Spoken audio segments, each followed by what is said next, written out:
Eso le da un valor a nuestra existencia en el sentido de que si no hay nadie que pueda experimentar, vivir, utilizar, sentir el universo como fue creado, pues es como que si no existiera. ¿Para qué existe? ¿Para quién existe? Entonces eso le da a nuestra especie humana un gran valor y un gran sentido de preservación, de moverse hacia adelante, de investigar, de saber qué hacer para seguir sobreviviendo como especie.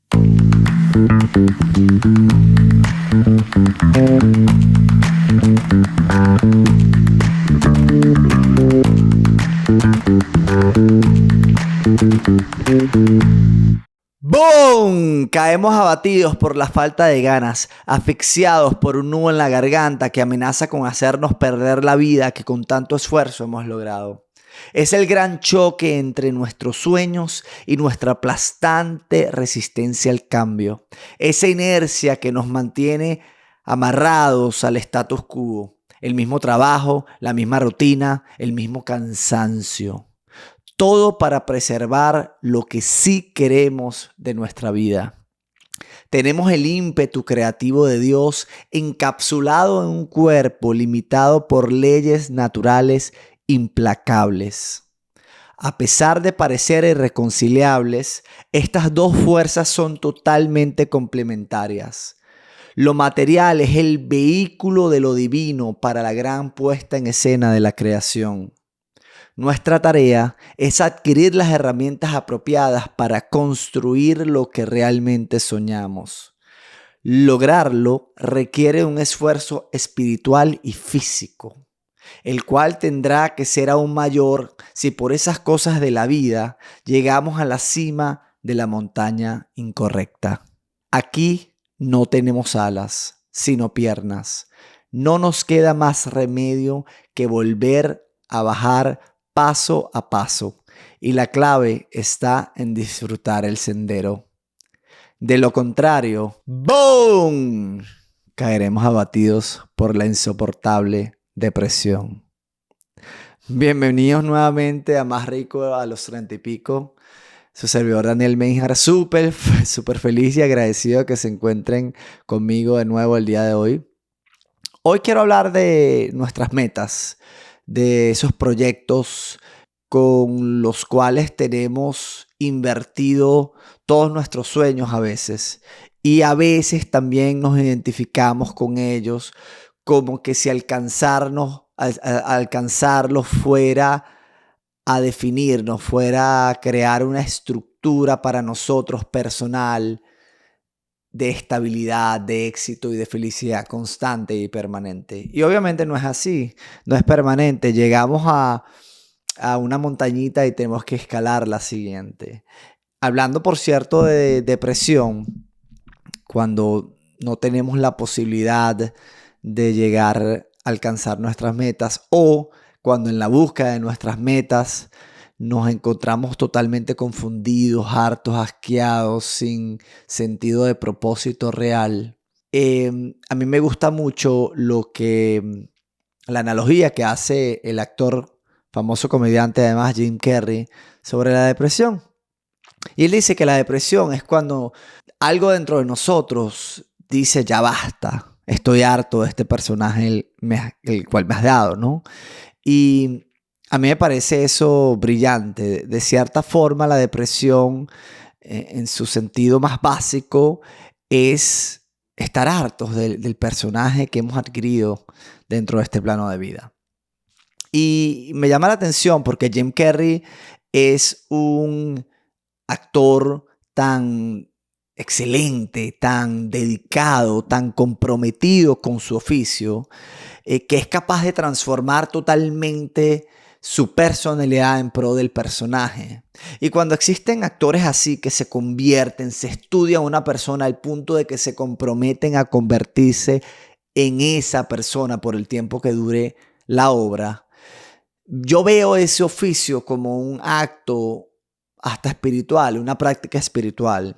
¿Por qué? Porque hemos venido hablando en Más Rico a los 30 y pico de cómo ir relajando las capas del ego, cómo ir desvinculándonos de todo aquello con que fijamente nos aferramos y nos identificamos. Y esto es algo que para el actor parece ser un oficio de vida, ¿no? Y entonces, yo no soy actor, pero me imagino que a veces pudiera costarle al actor tener ningún tipo de atadura sobre cualquier personaje que lleve, ya sea detrás de cámaras o delante de las cámaras. Ese personaje que a veces nos metemos, ese personaje con el cual nos comprometemos en el día a día, ese Daniel, esa María, esa Juana, ese Marco, como sea que nos llamemos, o a veces tiene título de meta, ¿no? Ese gerente, ese ejecutivo, ese director, esa empresaria, ese empresario. Es simplemente un personaje, algo que pusimos en práctica. Tuvimos que tener ciertas actitudes, ciertas formas de personalidad, obviamente ciertos esfuerzos materiales para llegar allí, pero que todo va quedando atrás en la medida que lo vivimos, ¿no? La experiencia va quedando en el pasado y no podemos quedarnos necesariamente atados, vinculados con ese título, ¿no? Existe, por supuesto, yo hice muchos seminarios, se los recomiendo, seminarios de crecimiento personal llamados Insight. Y ahí hablan también de la zona de confort, ¿no? Cuando vamos trabajando por un personaje en particular, yo lo voy a definir como personaje, pero por un proyecto de algo en lo que queremos convertirnos. Y una vez que llegamos ahí, digamos que vamos desarrollando una zona de confort alrededor de esa meta, de ese personaje, de ese título que hemos adquirido. Y decimos, bueno, ahora esto me paga por tal cosa, o ahora esto me reconocen así, y yo tengo que comportarme de esta forma.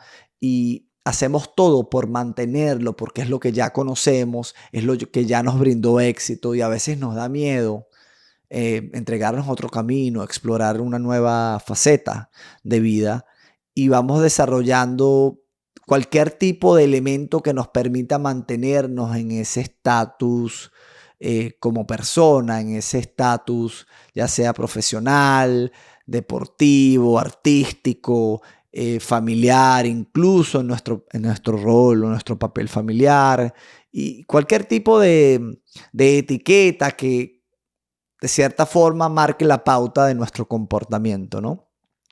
También existe el aspecto del condicionamiento, como si fuéramos un código de computadora. Si hago A, pasa B. Si hago B, pasa C. Si hago C, pierdo la casa. Si pierdo la casa, mi esposa no me va a querer. Si mi esposa no me va a querer, entonces se va a ir con otro.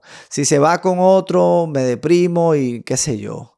O sea, entramos en todos estos ciclos de miedo por perder lo que ya tenemos, ¿no? Y eso nos mantiene amarrados, nos mantiene estáticos y nos mantiene haciendo un esfuerzo para preservar lo que ya tenemos. A veces no es tan difícil, una vez que ya llegamos, mantenernos, pero vamos tapando huequitos de forma de que nuestra condición, nuestro personaje se mantenga. Por lo menos eso me ha pasado a mí. También existe, y hemos hablado en el primer capítulo, de cómo entré yo al camino espiritual. Y para mí, uno de los aspectos claves para entrar a este camino fue mi constante búsqueda del éxito como una fuente de felicidad, ¿no? Y darle demasiada importancia a ese éxito. De la misma forma como también las personas que ya llegaron al éxito tratan de mantenerlo y aferrarse a él. Y generan toda esta cantidad de miedos para, digamos, no tener que salirse de ese personaje, ¿no? Que no pase nada que pueda quitarles ese título. Hay dos aspectos paradójicos de cuando se trata de cómo vemos la importancia de nuestra existencia, de lo que nos puede pasar cuando desarrollamos todos estos miedos, ¿no? O de lo que sería nuestra vida si alcanzamos nuestras metas. El primer aspecto, ¿no? Es nuestra capacidad única como especie humana de experimentar el universo. Y esto se trata de que Obviamente hay el otro aspecto, que es que somos muy pequeños en el universo, pero incluso siendo pequeños, tenemos conciencia de la existencia de él, tenemos la capacidad de admirar el universo, tenemos la capacidad de explorarlo, de utilizarlo, de vivirlo, de experimentarlo. Entonces, no sabiendo de otra vida, aunque se asume que existe vida en el universo, pero no una vida con el nivel de conciencia como la especie humana, y si la hay, pues estaría, digamos, tan separada, tan aislada como nuestra especie. Eso le da un valor a nuestra existencia en el sentido de que si no hay nadie que pueda experimentar, vivir, utilizar, sentir el universo como fue creado, pues es como que si no existiera. ¿Para qué existe? ¿Para quién existe? Entonces eso le da a nuestra especie humana un gran valor y un gran sentido de preservación, de moverse hacia adelante, de investigar, de saber qué hacer para seguir sobreviviendo como especie. Pero de nuevo también está esta parte de que individualmente nos tomamos demasiado en serio todo lo que queremos, a todo lo que aspiramos, en el caso de las metas, ¿no? Y ya sea individualmente o colectivamente, esto parece casi que tonto en comparación a lo vasto que es el universo. Yo estoy escribiendo un libro sobre todo este tema de las capas del ego y cómo irlas relajando y acceder más a la esencia. Y en ellas hablo de la historia de esta famosa fotografía de los años 90, en la cual una nave espacial que los seres humanos enviamos al espacio de forma no tripulada, ya se encontraba, digamos, bastante lejos del planeta Tierra, ¿no? Y desde la nave se tomó una fotografía de nuestro planeta y en la foto era básicamente un granito gris en la foto. Y todavía estaba lejos esa nave de salir de nuestro sistema solar. Entonces, esa foto que se llama The Pale Blue Dot, el punto azul borroso, digamos, es la traducción en español, le da al ser humano también un sentido de realidad, como decimos en Venezuela, bájale 2 a tu intensidad, a tu exacerbado sentido de autoimportancia, ¿no? Porque somos polvo cósmico dentro del polvo cósmico. Entonces, digamos que ahí hay como un paradigma. Si somos importantes porque podemos ver, observar, sentir el universo en la medida que alguien lo perciba, en esa medida, si se quiere, existe. Pero también somos extremadamente diminutos y existe vida que quizá pueda llegar a tener el nivel de conciencia y evolución que ha tenido la especie humana. Entonces ahí hay un dilema sobre el valor, ¿no? Sobre el valor y la importancia que le damos a nuestro propio proyecto. Si hablaríamos con un economista, por decir alguna especialidad, pudiera hablarnos de la relatividad del valor, ¿no? Entonces, bueno, no podemos compararnos a la totalidad del universo, que ni siquiera hemos llegado a su frontera, sino debemos compararnos más bien con el resto de los seres humanos en nuestra especie, ¿no? Porque eso es lo que nos da valor, nuestro valor de lo que hemos alcanzado en relación a otros seres humanos. Yo creo en lo personal que esta es una visión desdichada, no de alguien en particular, sino de gran parte de la humanidad como especie, ¿no? Caemos en la trampa de competir con el otro. Y es una visión desdichada, pienso, porque en la medida que hay alguien que esté peor que yo, entonces yo estaré mejor, si así se quiere, ¿no? Es una forma de verlo. No sé qué piensan ustedes, déjenme algún comentario y me dicen, ¿no? Pero no tiene nada de malo competir de una forma sana, pero no extraer nuestro valor personal de cómo nos está yendo con relación a otra persona. Además, incluso si fuéramos exitosos y estuviéramos mejor que gran cantidad de las personas, este método que es tan constante en la experiencia humana del día de hoy, tiene varias limitaciones, como por ejemplo siempre los que nos comparamos sabemos que al final siempre nos vamos a comparar con alguien que está mejor y siempre va a existir alguien que está mejor económicamente, a nivel de pareja, a nivel anímico, a nivel de apariencia, a todos los niveles. Si se trata de comparar, siempre habrá alguien más que, que vamos, que tenga una mejor vida que nosotros en cuanto a lo externo, ¿no? Además, otra falla de este mecanismo de darnos valor es por supuesto que los vientos cambian y así lleguemos a la cima de la montaña, como hablaba al principio, de repente viene un terremoto y nos baja de carajazo, ¿no? Entonces puede venir una enfermedad, puede venir despido masivo en nuestra empresa, puede venir la muerte de algún familiar o algún amigo que nos tumbe. Hay tantas cosas que están condenadas a suceder en el mundo material, ¿no? Entonces, eso también le quita viabilidad como método de darnos valor personal, ¿no? Yo he experimentado, por supuesto, les hablaba en el capítulo 1, en el primer capítulo de este podcast, de mi reto en cuanto a eso de descubrir que existe esta especie como de chantaje, de cliché de que el éxito nos va a dar la felicidad y es algo que aquí en Estados Unidos y en los países más capitalistas, más materialistas, más consumistas, se le da muchísimo énfasis a ese tipo de mensaje para que la gente siga y siga colocando la carreta por delante de los caballos, ¿no? O yo les hablaba también de la imagen del burro con un palito pegado arriba y la zanahoria de la felicidad después, la cual nunca va a alcanzar. Sin embargo, a pesar de que es totalmente necesario conectar con nuestra esencia, buscar la paz, buscar la dicha en el día a día, en las pequeñas cosas, también existe una necesidad de adquirir, de alcanzar nuestros sueños, ¿no?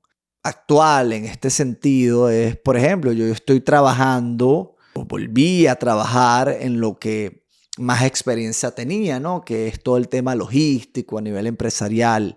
Entonces eso me dio como, bueno, yo tengo este historial y esto me puede servir para obtener el dinero que necesito para mis gastos, ¿no? Y así hice, pero tengo todo este proyecto, este propósito de vida de comunicar mi experiencia espiritual con el mundo, como para ayudar a otras personas también a tener una experiencia similar de conexión espiritual con la esencia, ¿no? De saber que al final todo es una proyección de Dios mismo y al final todo está bien.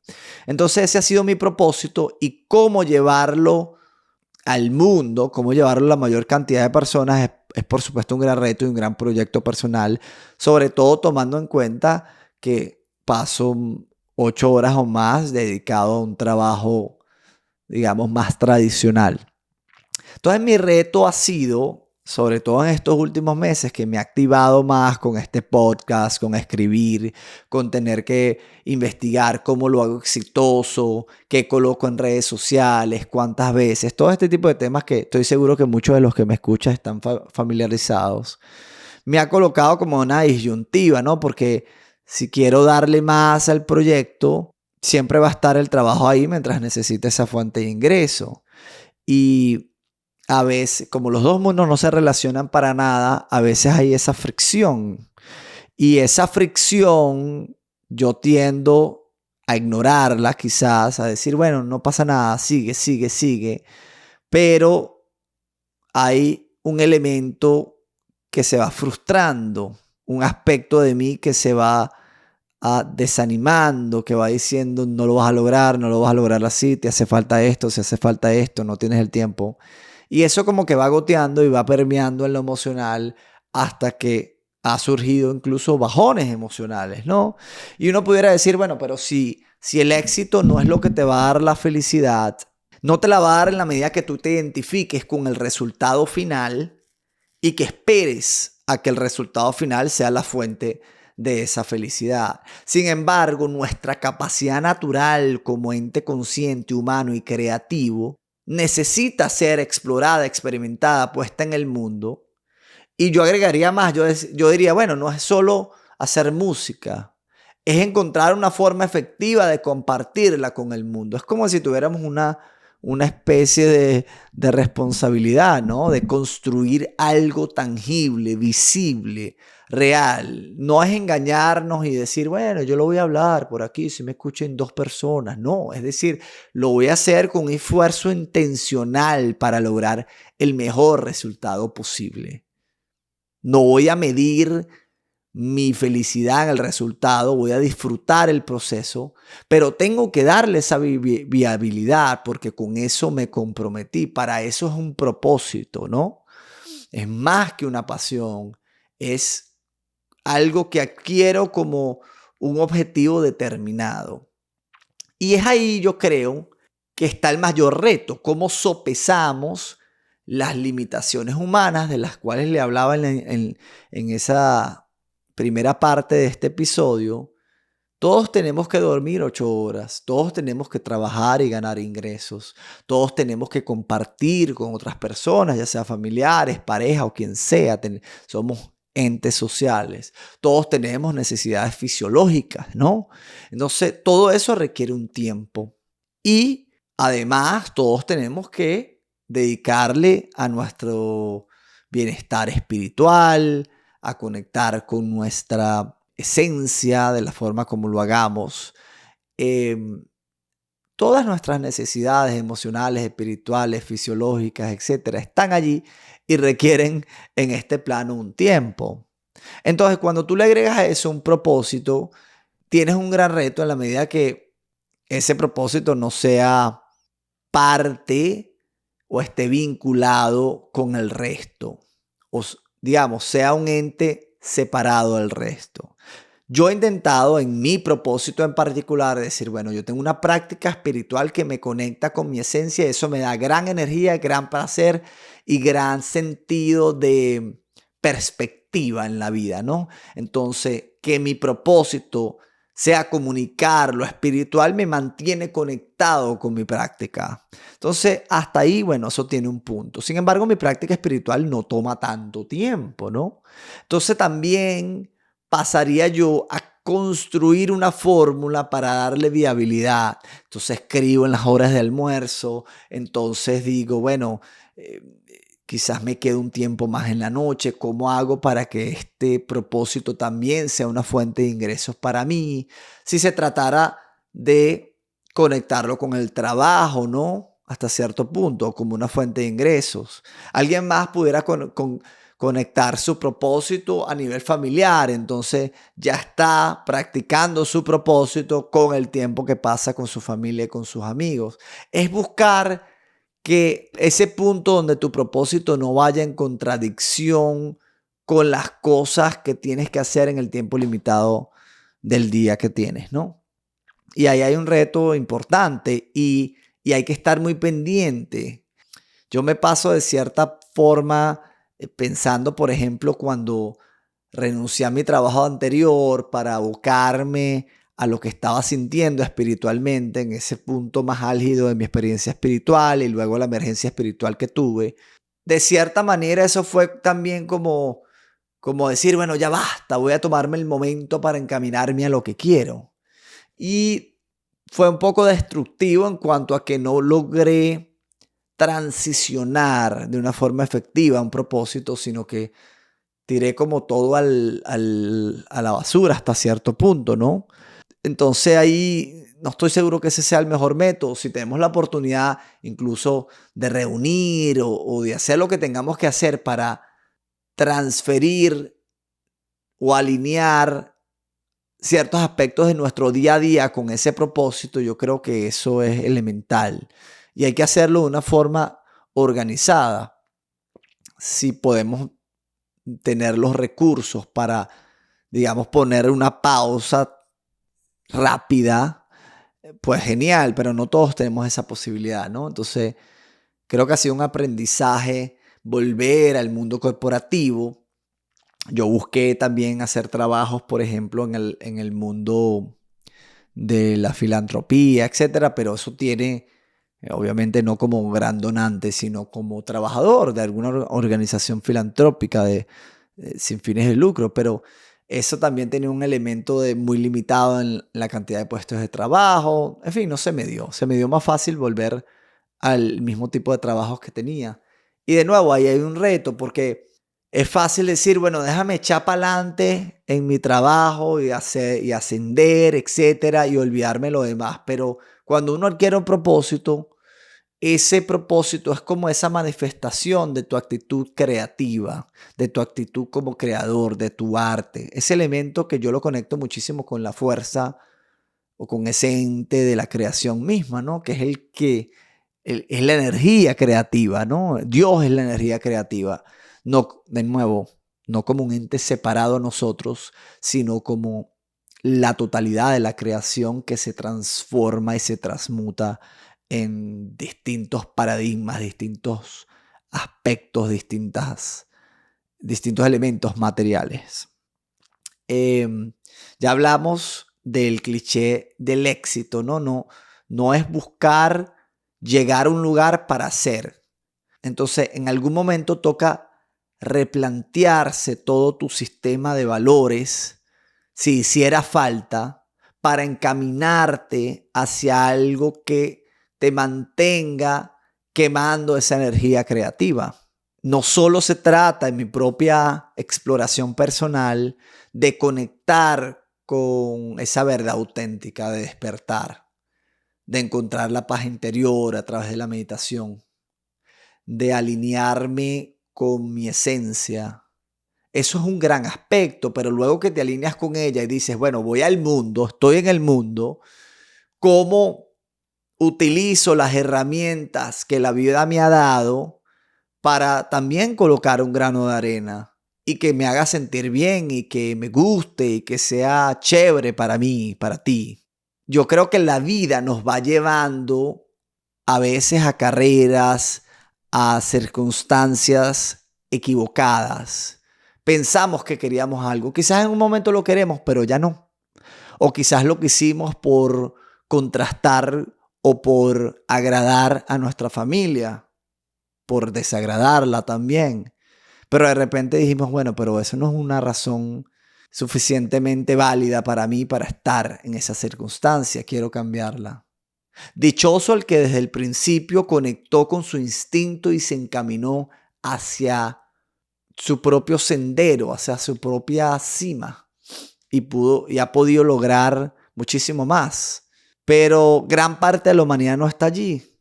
Entonces, como decía al principio, siento que toca amarrarse las botas de nuevo y decir, bueno, si me toca ir para abajo, voy para abajo. Y vuelvo a subir ese otro pico que estaba allá. Y eso sí, me disfruto el sendero, veo la flor, toco la matica, veo el recorrido de las hormiguitas en el camino, ¿no? Conecto con mi esencia, sé que todo esto es parte de toda esa escena puesta en escena de la creación y me la voy disfrutando y hago lo mejor que puedo. Y ya.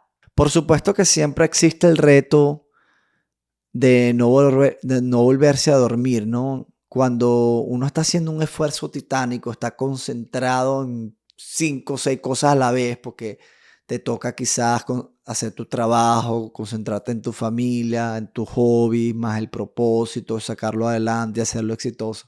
A veces dices, bueno, ¿cuál suelto? Vaya. Y no estás necesariamente conectado con la verdad fundamental de las cosas, con tu esencia, no estás conectado espiritualmente, no estás conectado con tus emociones y eso te va enredando y te puede llevar como un camino, por decir algo, oscuro, ¿no? No tiene nada de malo, esos momentos difíciles nos pueden también ser una señal para guiarnos, pero la idea es mantenernos despiertos, mantenernos claros, siempre estar conectados con nuestra verdad espiritual. Hay que hacer el trabajo espiritual para conectar con esa verdad. Pero una vez que despertamos, se los digo yo que sí, tuve una experiencia de despertar, pero no es que, ay, estoy despierto, soy mejor que nadie, sino que eso es diariamente. Y no es algo que uno se recuerde porque no es algo que se pueda uno decir en la mente, sino es algo que se tiene que sentir en el interior. Esa es la conexión espiritual real. De nuevo, el buscar un propósito para poder darle viabilidad, darle un canal a esa capacidad o potencialidad creativa. Es decir, es más factible si podemos poner en una balanza las limitaciones de nuestro cuerpo y de nuestra mente, lo que tenemos realmente en este plano y esa energía de creativa, ¿no? Esa capacidad de soñar. Y ahí es donde las herramientas que nos ofrece tanta literatura sobre cómo alcanzar metas se hace más efectiva. Planear muy bien nuestra semana, nuestros meses, nuestros proyectos y luego trabajar muy duro en la ejecución. Yo, por ejemplo, soy practicante del yoga. Cuando hablo de planear, trabajar duro, en yoga a veces hablan de muchas de estas posturas que son a veces tan difíciles y tan rudas y nos hacen sudar, son una forma de ponernos cómodos con la incomodidad, de que nuestra zona de confort sea estar incómodos y poder retarnos, ¿no? Y por supuesto que trabajar duro implica tener un momento para avanzar en nuestros proyectos y en todas las distintas fases de nuestra vida, pero también darle de nuevo la oportunidad al balance en cuanto a hacer otras cosas, cuidar lo espiritual, lo emocional, lo familiar, nuestras relaciones, nuestra relación con nosotros mismos, si se quiere, aunque eso es un poco contradictorio, pero me refiero a nuestra relación, nuestra conexión con nuestro verdadero, auténtico y definitivamente único ser. Entonces, ahí está mi reto personal y lo comparto con ustedes porque sé que todos tenemos retos, todos estamos tratando de balancear todos nuestros proyectos de vida y estamos tratando también de vivir bien. Entonces, la idea es entrar en ese proceso sin perdernos, sin identificarnos con nada, jugando, como no tomándolos tan en serio, pero sí determinados a hacer un juego divertido, viable, creativo, colorido y tangible, porque de esa forma le damos su puesto a esa energía libre de nuestro espíritu que quiere materializar cosas y que nos convoca y nos invita a soñar. Muchísimas gracias, hasta una próxima oportunidad.